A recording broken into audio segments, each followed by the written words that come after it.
Sağ işte tabii.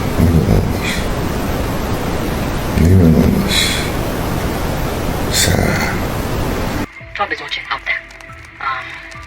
What is your direct message to him? City boy, what can I tell you? It's been very difficult digesting all that is happening right now.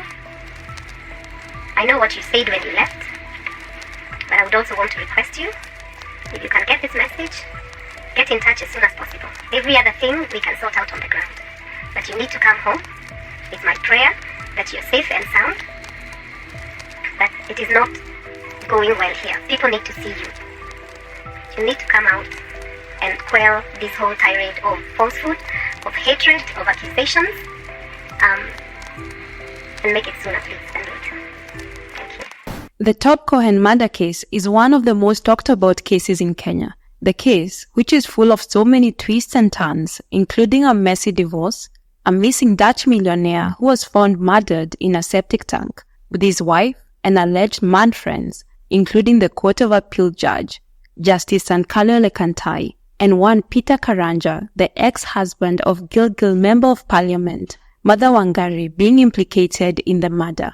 Today we dive into the gruesome murder of Tob Cohen, helping you as always to connect the dots from start to finish. But before we get into it, we'd love to state that the individuals mentioned in this video are considered innocent until proven guilty in a court of law. All information shared is based on publicly available sources and should not be construed as evidence of guilt. Welcome to Silent Shadows. As always, if you appreciate our true crime storytelling, support our work by liking and subscribing. Together we uncover compelling tales of crimes and mysteries in Kenya and beyond, presenting well-balanced narratives that respect the victims and their loved ones. Born on 12 November 1949 in the Netherlands, 38-year-old Tob Cohen would come to Kenya in 1987 to oversee the Philips East Africa Company as the CEO. In spite of his high-flying job as the CEO of Philips East Africa, Cohen had a desire to start his own business, and in 1991, he finally took the leap and started his own company. To get things off the ground, he contracted the services of Kantai and Company Advocates, which was owned by Sankale Ole Kantai, who is today one of the Court of Appeal judges in Kenya. Ole Kantai helped Cohen register his company, which is called Tob Limited. As Tob Limited started its operations, Cohen was supported in running the company by the then Siakago MP Silas Ita, who was his co-director. Their roles in the company were also reflected in the share ownership structure, with Cohen holding 999 shares and Silas holding 1 share. Tob Limited, known to the public as Tob's Kenya Golf Safaris, which brought thousands of golf lovers to tournaments in Kenya, would go on to grow significantly. As the company grew, Cohen hired Sarah Wairimu Kamotho, a mother of 1, as his personal assistant. Born in Othaya, Nyeri County, Wairimu had known Cohen since 1989 when she was 23 years old. Cohen and Wairimu's relationship gradually evolved from a professional to a romantic one. Despite their age difference, Cohen, who had been widowed and divorced, found love again with Wairimu. You see, Cohen had been married twice before meeting Wairimu, both times to Dutch women. Sadly, his first wife passed away and he later divorced his second wife. Cohen and Wairimu would move their relationship to the next level when they moved in together in 1998. And Cohen even adopted Wairimu's daughter, making him a father of 1, since he did not have any kids of his own, due to a medical procedure he underwent at the age of 27 that prevented him from having kids. Although things seemed to be going well in Cohen's life, professionally he suffered a blow on 20th April 1999 when his business partner Silas Ita passed away. In a shocking turn of events, just 9 days after Ita's death, Cohen's company lawyer Sankale Ole Kantai illegally transferred to himself the 1 share that belonged to Ita without Cohen's knowledge. In spite of losing his business partner, Cohen continued building his business and it thrived.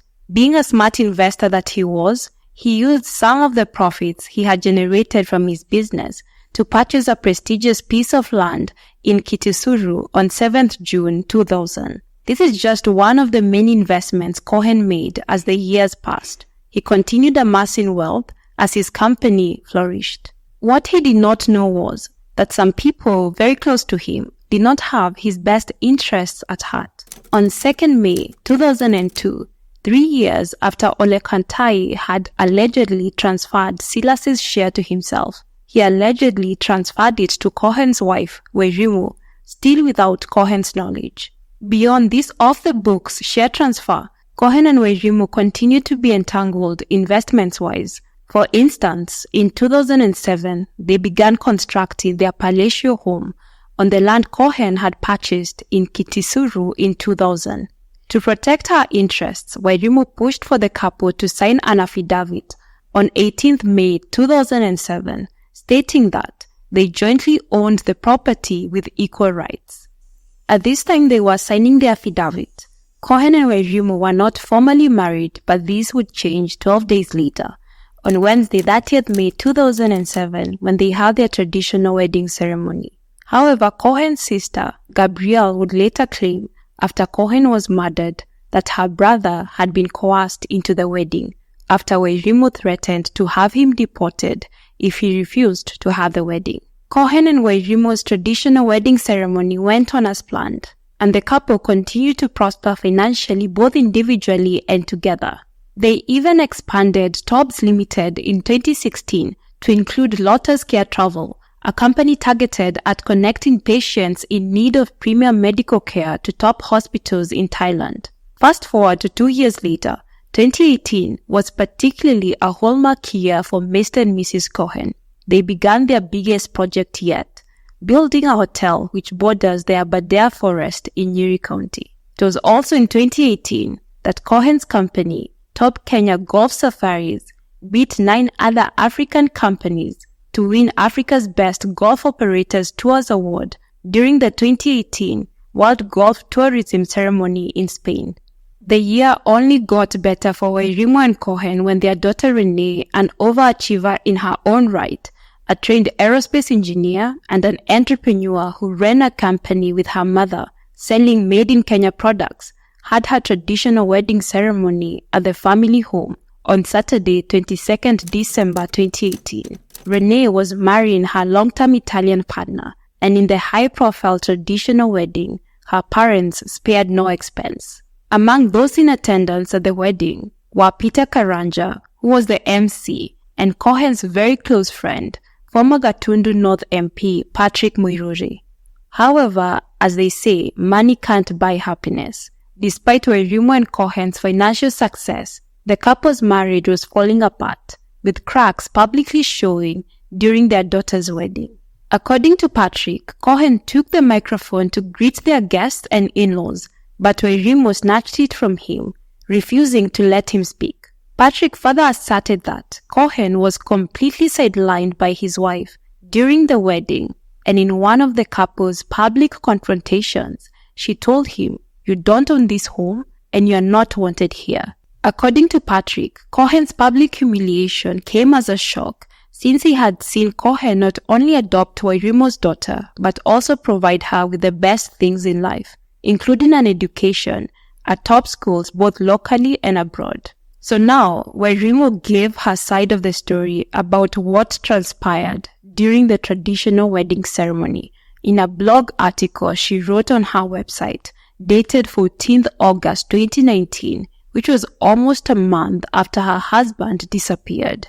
In the blog article, Wairimu claimed Cohen had been drinking heavily that day, and by around 4 p.m. he was quite intoxicated. As the evening progressed, he got more and more rowdy and was soon causing a scene, to the point where Wairimu filed disturbance complaints with the police at the Spring Valley police station.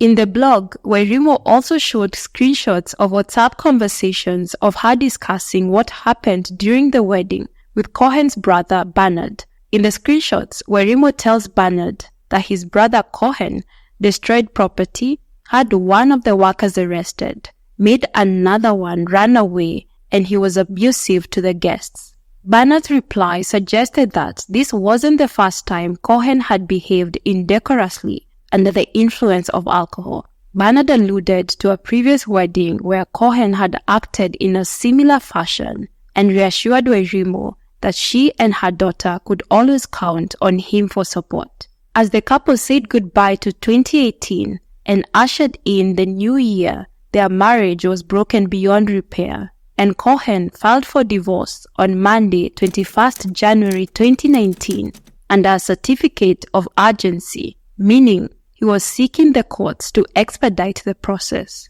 In his first divorce submission to the court, there were two main reasons Cohen gave for the divorce. Firstly, Cohen claimed that Wairimu had denied him conjugal rights since 2014, stating that they were sleeping in separate bedrooms and that he had to cook his own food. Secondly, at the center of the divorce was their family home, valued at 500 million Kenyan shillings. Cohen urged the court to order the police to evict Wairimu from their home while the case was ongoing. Cohen had even attempted to sell the house, but since they had signed an affidavit in 2007 acknowledging their co-ownership, he could not proceed without Wairimu's consent. The divorce continued to get nasty when on 25th February 2019, Cohen, through his lawyers at Judy Thongori and Company Advocates, amended his divorce submission to include violence and cruelty from Wairimu. In this amendment, Cohen specifically cited a disturbing event where he claimed Wairimu stormed into his office, threw water on him and told him, "Do not think that this is all. This is not over." In another incident, Cohen claimed that Wairimu pushed him down a flight of stairs at their home. After this incident, he recorded a video which he sent to his relatives in the Netherlands, and he reported the incident at the Parklands police station. Again, on her website, Wairimu published another blog article after Cohen's disappearance. In this blog article, she rebutted Cohen's claims about the events that transpired on this very night in February of 2019, when he said that she pushed him down the stairs.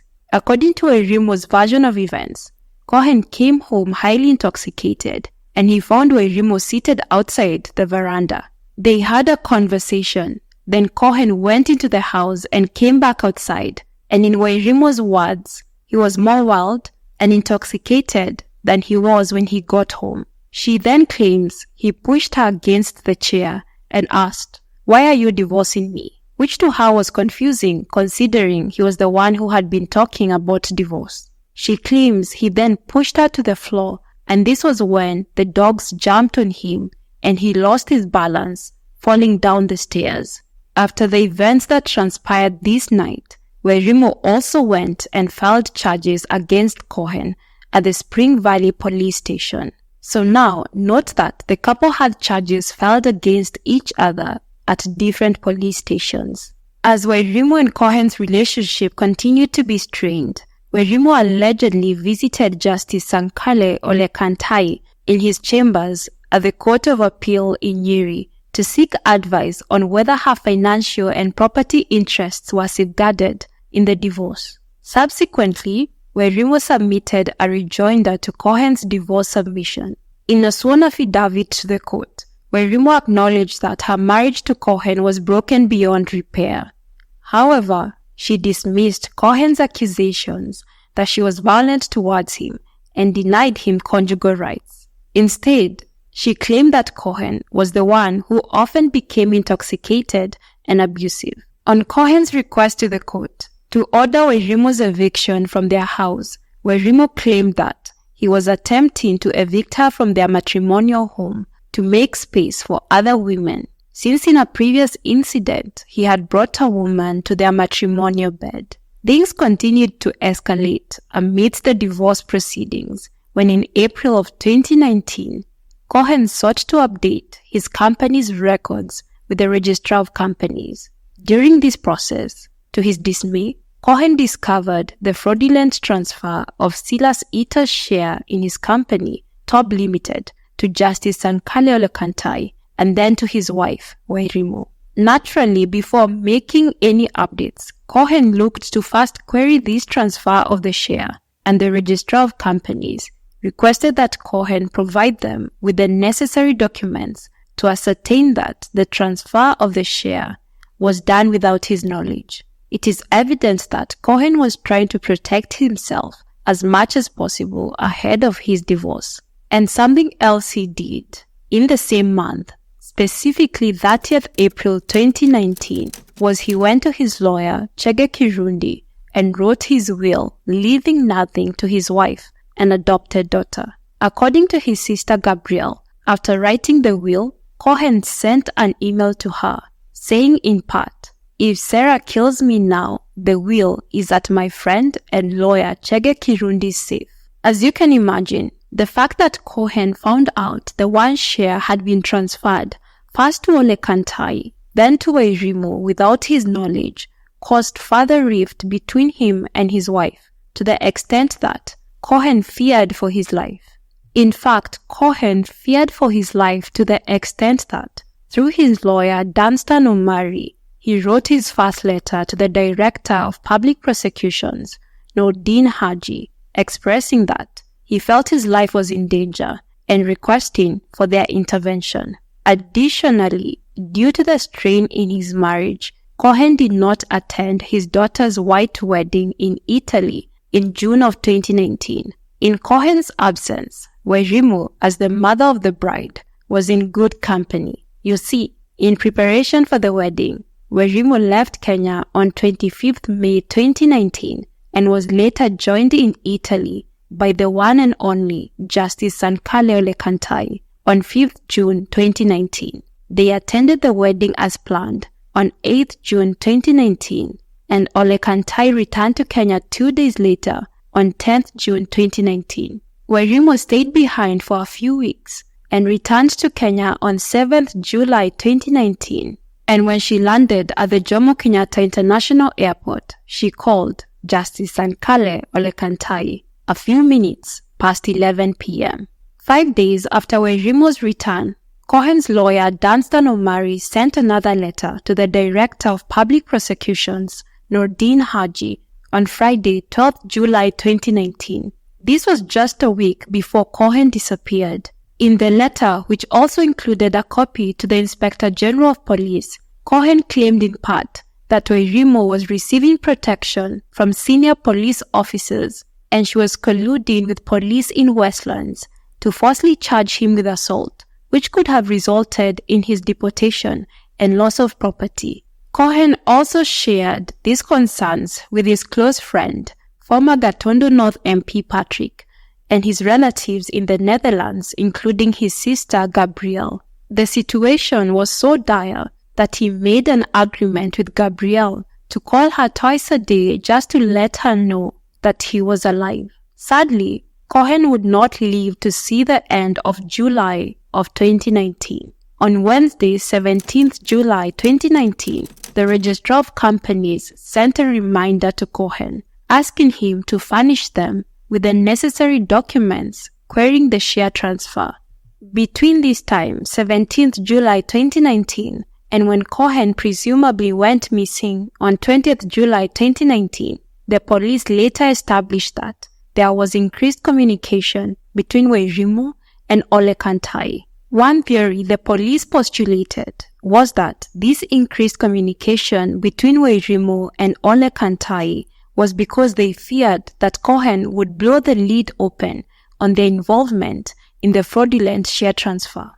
Additionally, in a bizarre turn of events, after Cohen received the aforementioned reminder from the Registrar of Companies on Wednesday, 17th July 2019, the following day, on Thursday, 18th July 2019, his wife Wairimu sent a letter to the Dutch embassy in Nairobi. In the letter, she sought the embassy's help, telling them that Cohen had depression and a mental condition he won't address for personal reasons, and asked them to intervene.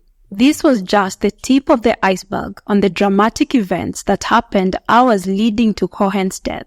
The following day, on the morning of Friday, 19th July 2019, just a day after Wairimu sent the letter to the Dutch embassy, the underground tank where Cohen's body would later be found was mysteriously drained.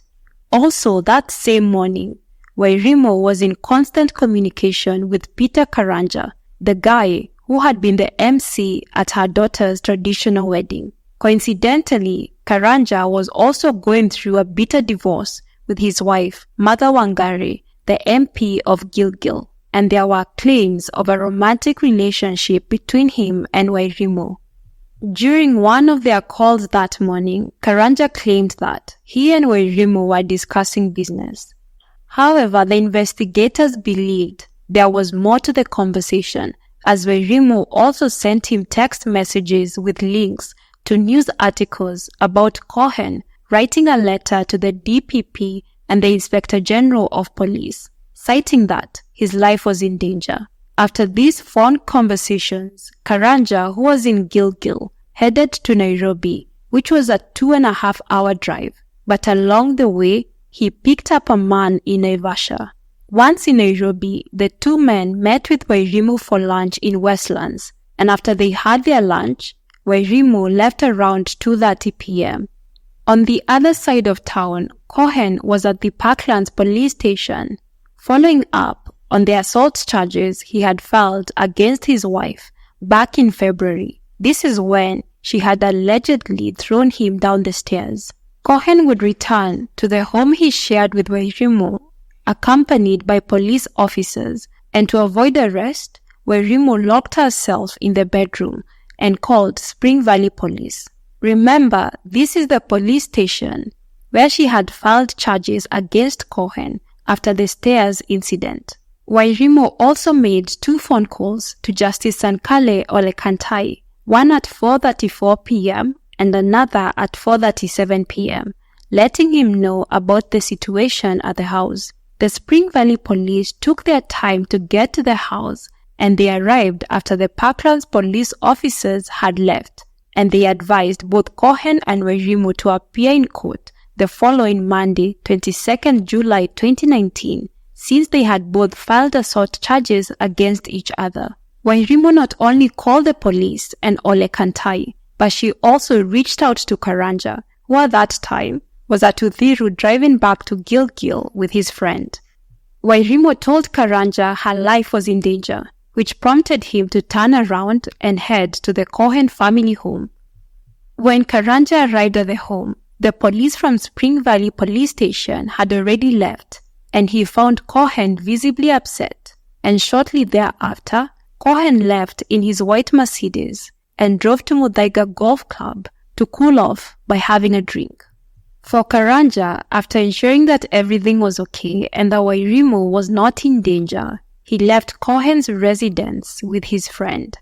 Karanja says he dropped his friend at a hotel in Naivasha, and later that evening, around 8 p.m., while he was at a restaurant still in Naivasha, Wairimu contacted him again, asking him to return to Nairobi.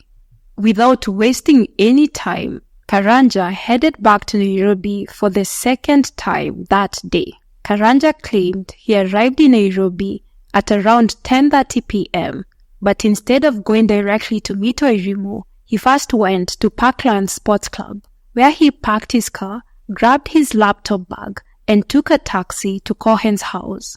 Karanja arrived at the house around 11:15 p.m. He claims he had tea with Wairimu in the TV room as they talked business for about 30 minutes, after which he left the house around midnight, took a matatu to the Nairobi city center, and when he got to the city center, he took a boda boda to the K1 bar in Parklands, where he said he drank whiskey until 4:30 a.m. He then claimed to have gone to the Parkland Sports Club, where he slept in his car until morning. However, the police refuted Karanja's story, as phone data revealed that he spent the night at the Cohen family residence. Investigators also established that Wairimu had sent him some money via M-Pesa that morning, that is the morning of 20th July 2019, and their phone data indicated they were together in the home at the time. Furthermore, CCTV footage from Parkland Sports Club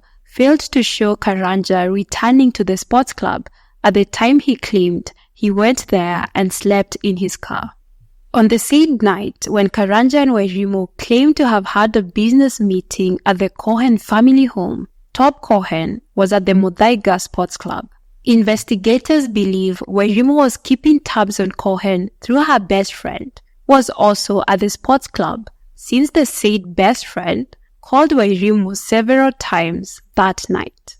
For Cohen, while at the sports club blowing off steam, he made 3 phone calls in the hours leading up to his disappearance. One was to his sister Gabrielle, during which he mentioned, among other things, that his wife's close friend, Nancy Kegwe Wetstein, a hair and cosmetics bigwig and former President Uhuru Kenyatta's cousin, had dropped by their home that afternoon with 2 goons during the fracas with the police. It can be assumed that Nancy was among the handful of people Wairimu called for help that afternoon when the police showed up at her home. Cohen also made another call to his close friend, former Gatundu Northern P. Patrick. The two had a 15-minute conversation in which Cohen expressed fear for his life. The last call he made was to his friend, Fred, in the Netherlands. Fred warned Cohen about going home that night,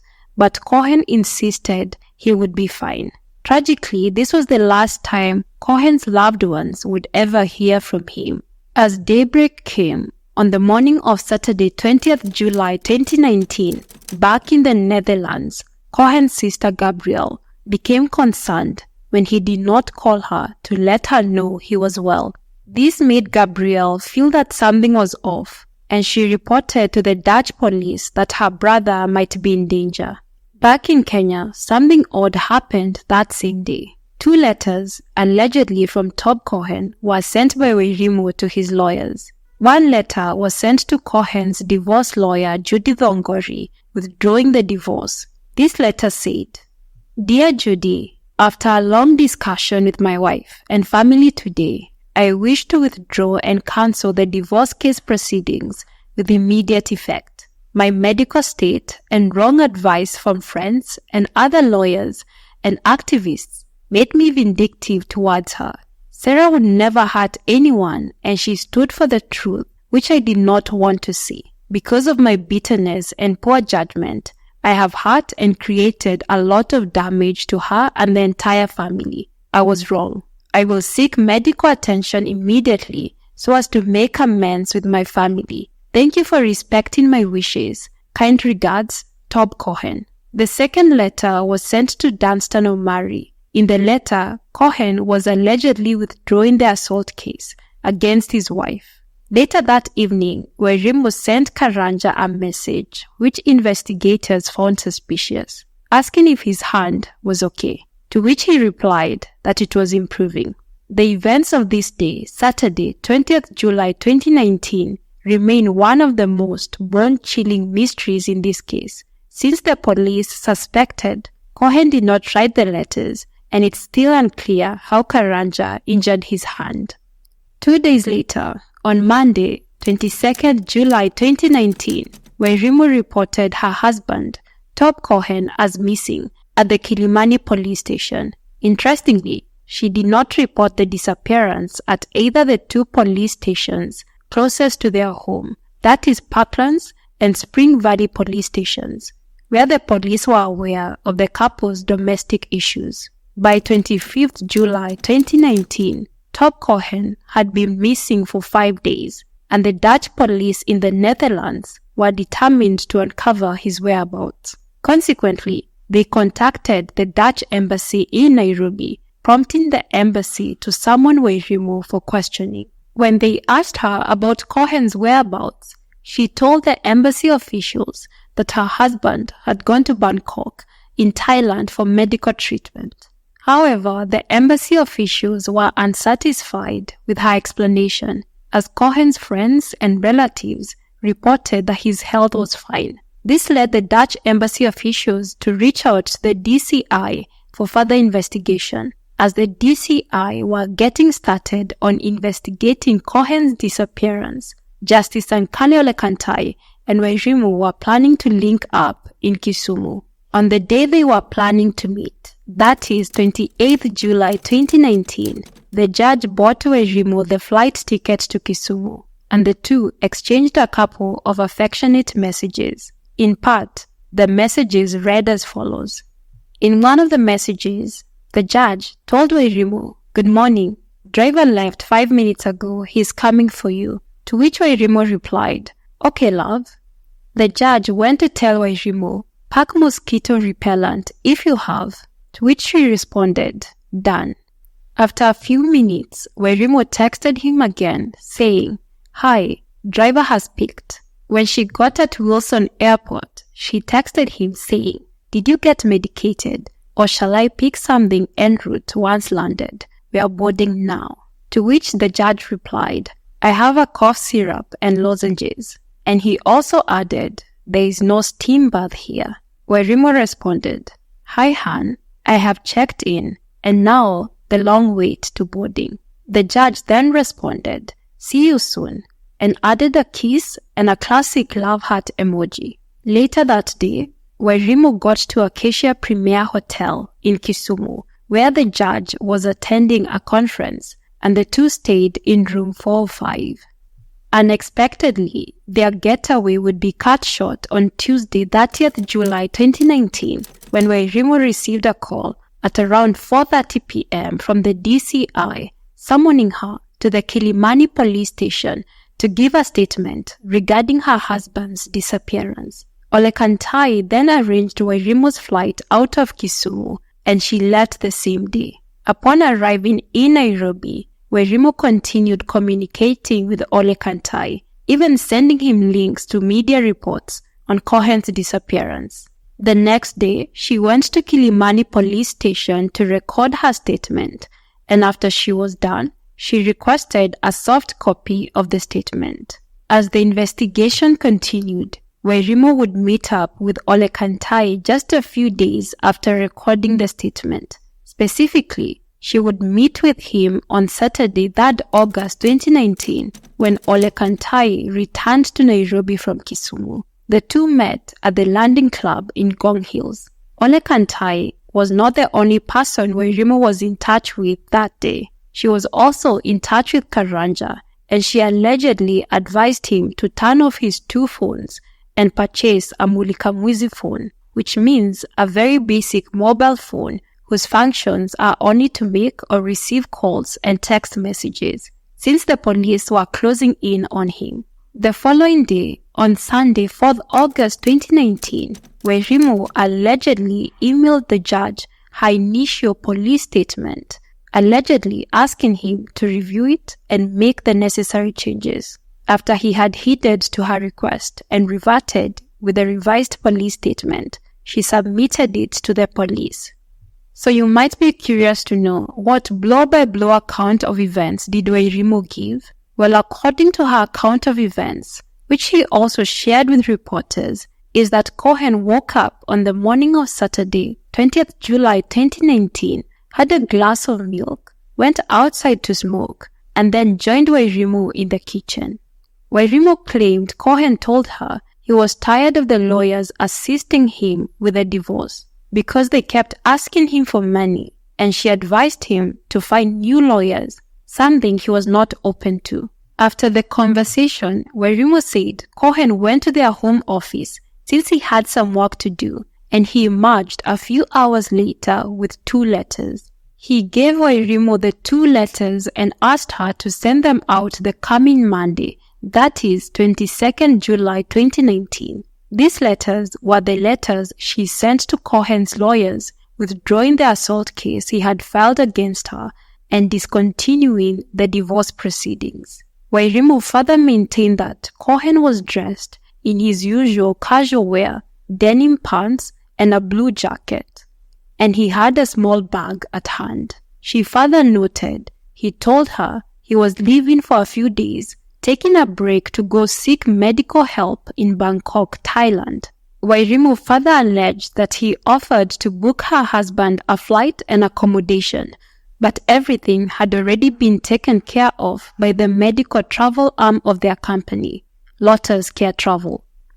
Cohen then left the house. Wairimu claims to not have walked out with him, but later learned from one of their workers that Cohen had walked to the entrance of the gate, where he was picked by a white car.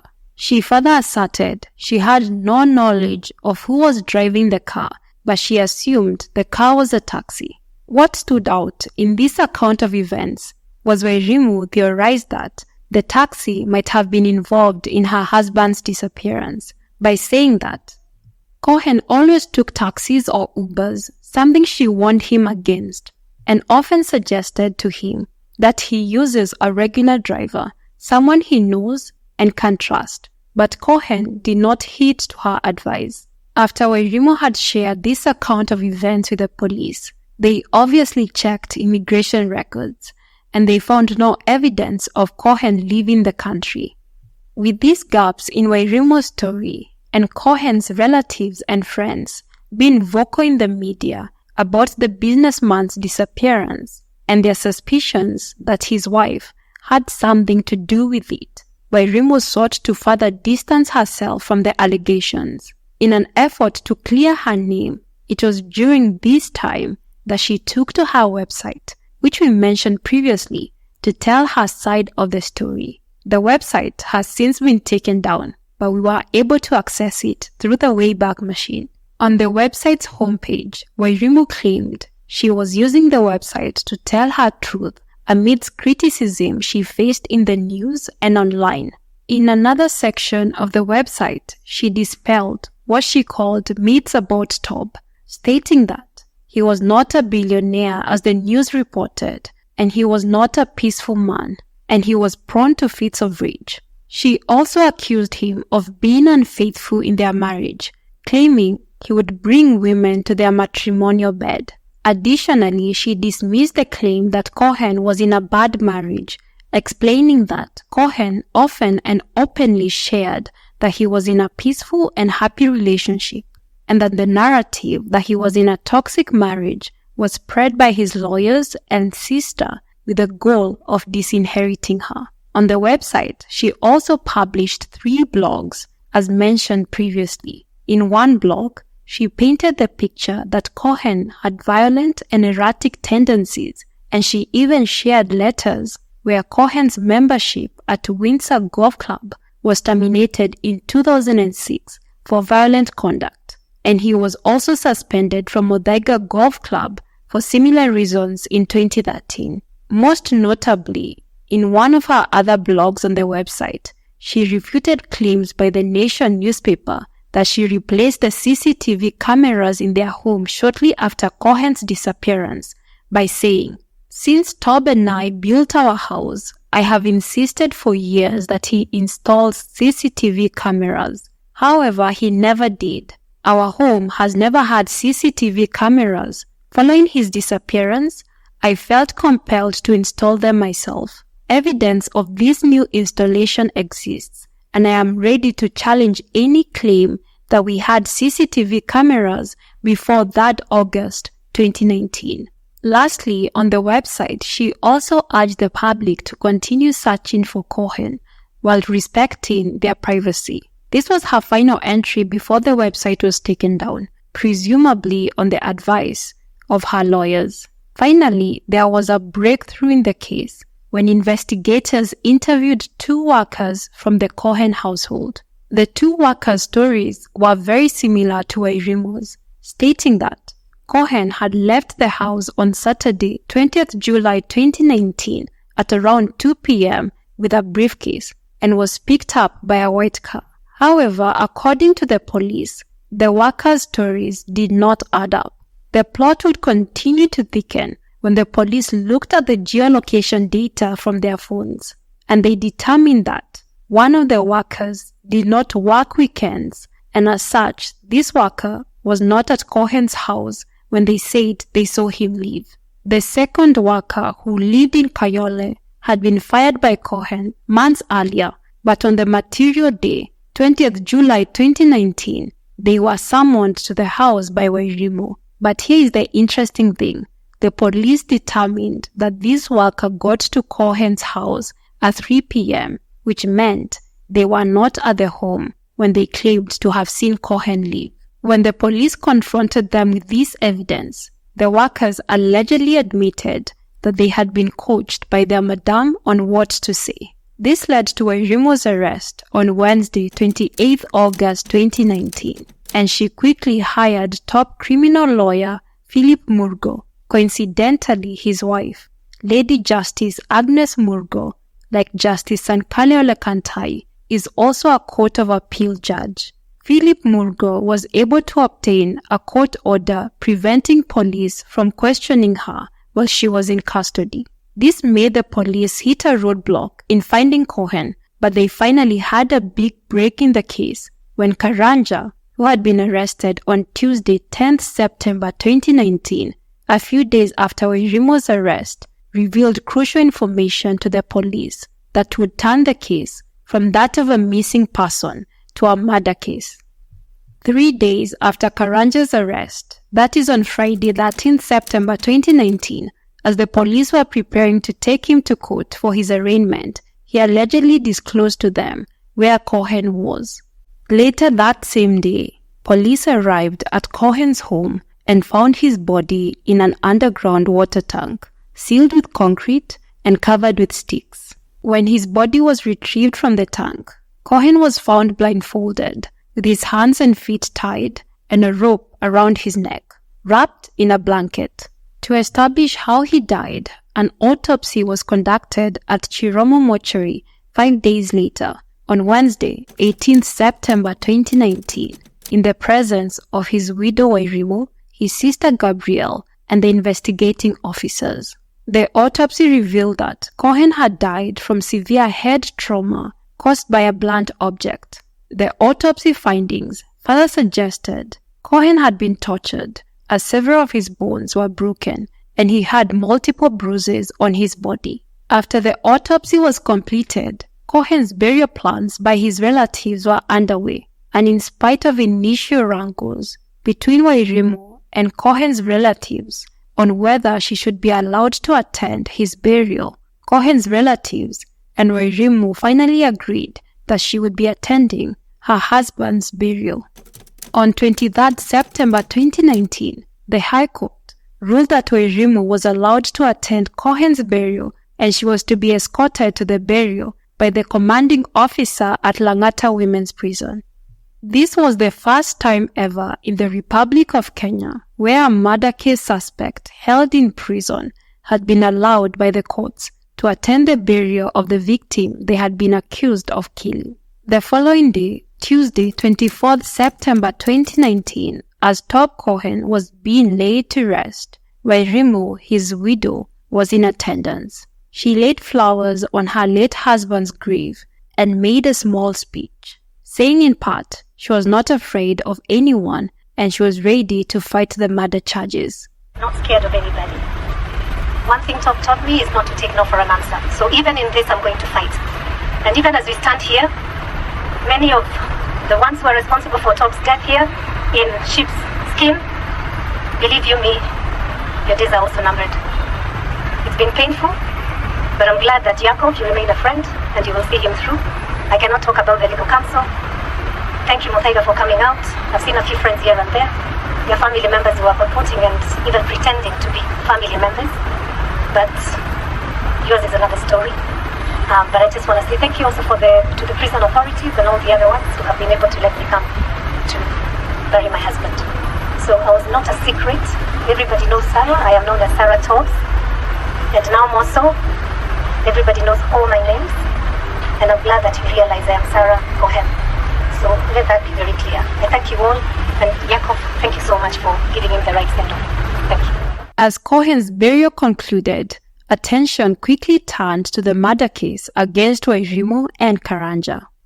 Needless to say, the legal proceedings were complex and lengthy. To simplify things, we'll answer 3 key questions you might have. Firstly, what happened to Wairimu and Karanja? Well, in October of 2019, Wairimu was released on a 2 million Kenyan shillings cash bail, while Karanja was released on a 4 million Kenyan shillings bond. Additionally, the two, who are being tried separately when the legal proceedings first started, had to take plea afresh the following month, November of 2019, when the prosecutor decided to combine their cases and prosecute them together. Wairimu and Karanja entered a no guilty plea, but other emerging lawsuits filed by Wairimu through her lawyers would delay the case's progress. For example, in late 2019, Wairimu sued the DCI boss, George Kinoti, Nation's senior journalist, John Kamau, and state prosecutor Juma Owiti for contravening the order issued by the court in September of 2019, which barred the DCI, DPP, and the media from publishing content involving the investigations into Cohen's death. In November of 2020, she also sued the DCI, that is the Directorate of Criminal Investigations, the Attorney General, and the DPP, the Director of Public Prosecutions, demanding 500 million Kenyan shillings in damages for neglect and vandalism of her house. She claimed that these authorities falsely took over her matrimonial home, labeled it a crime scene, and were colluding with Cohen's siblings to seize the property and disinherit her. Wairimu also alleged that the DCI and AG contaminated the scene where Cohen's body was found, making it impossible for her to conduct an independent investigation. She also accused them of fabricating evidence to falsely implicate her in her husband's murder while leaking information to the media. Furthermore, in March of 2021, she moved to stop her trial on the grounds of a mistrial, stating that the criminal case against her was built on hearsay and a malicious investigation process aimed at denying her the right to inherit her matrimonial properties. These are just a few examples of the legal sideshows that distracted from the main trial. Wairimu and Karanja's case would take a dramatic turn in November of 2022 when the DPP, Nordin Haji, moved to withdraw the case by dropping the murder charges against the two accused. Surprisingly, the DPP argued that the case was marred with contradictions and incomplete information. The DPP also cited he did not have sufficient evidence against Wairimu and Karanja to secure a conviction, and he blamed the DCI for not providing him with the said evidence. You might be wondering, what are these contradictions Nordin Haji was speaking about? For one, Wairimu maintained that her late husband had been killed by two politicians in the Jubilee government, and their goal was to disinherit her, and the DCI did not follow and investigate this lead. Wairimu further argued that Cohen's body was put in the septic tank when she was in custody, and the DCI could not forensically link her to his murder. Also, out of the blue, the lead investigator, who had put together the explosive findings linking Wairimu, Karanja, and Justice Sankaliole Kantai indirectly to Cohen's murder, withdrew his sworn affidavits. The lead investigator claimed that his findings contained false and fabricated information against Wairimu and Karanja. The DPP, Nordin Haji, therefore instructed that Tob Cohen's murder be addressed through an inquest. According to him, the inquest would allow for a thorough examination of the aforementioned contradictions, ensuring that all parties have an opportunity to present their case in detail and submit any previously unexamined information. But here's another confusing thing. After the DPP dropped the charges against Wairimu and Karanja and pushed for an inquest into Cohen's death, which would allow Wairimu to present evidence supporting her version of events, she moved to court, requesting to have the inquest terminated. Luckily, on Monday, 9 September 2024, the Milimani magistrate, Eric Wambo, ruled that the inquest would proceed as planned. It is important that we highlight the fact that, although an inquest might sound promising in helping get to the bottom of who killed Cohen, previous inquests in our courts have not led to any convictions or closure for the victims' families and loved ones. after the charges against Wairimu were dropped by the DPP, she visited her husband's grave to pay her respects 2 days later. What's interesting is how the media always seemed to know when Wairimu was visiting her late husband's grave. The media would consistently show up to take photos, and her visits would always make the papers. The second question you might have is, what became of Justice Sankale Ole Kantai and his alleged involvement in the murder? He was arrested and questioned on Friday, 13th March 2020, with the charges filed against him being conspiracy to defeat justice and interfering with a witness. The judge spent a night in police custody at Muthaiga police station, and he was released the following day.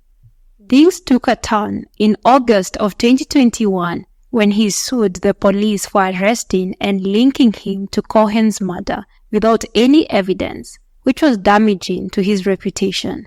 Interestingly, in his lawsuit, the judge also requested the court to bar the police from using any information extracted from his phone against him. The charges against the judge in connection to Cohen's murder would also be dropped by the DPP, citing insufficient evidence. The third question you might have is, what happened to Cohen's estate? The opening of the will that Cohen wrote on 30th April 2019 and left with his friend and lawyer Chege Kirundi happened on Friday 20th September 2019 in the presence of his sister, brother, and their lawyers. Wairimu and her lawyers kept away from the will opening, saying they would contest the matter in court. In this will, Cohen did not leave anything to Wairimu and her daughter. He left his estate, that is, his matrimonial house, company shares, money in banks, and other assets like cars to his sister Gabrielle, his brother, his niece, and nephew. The will also revealed that Tob Cohen owed 35 million Kenyan shillings to 2 politicians whose names were never released to the public. Presumably, this significant debt could be the reason why his wife later claimed he was murdered by 2 politicians.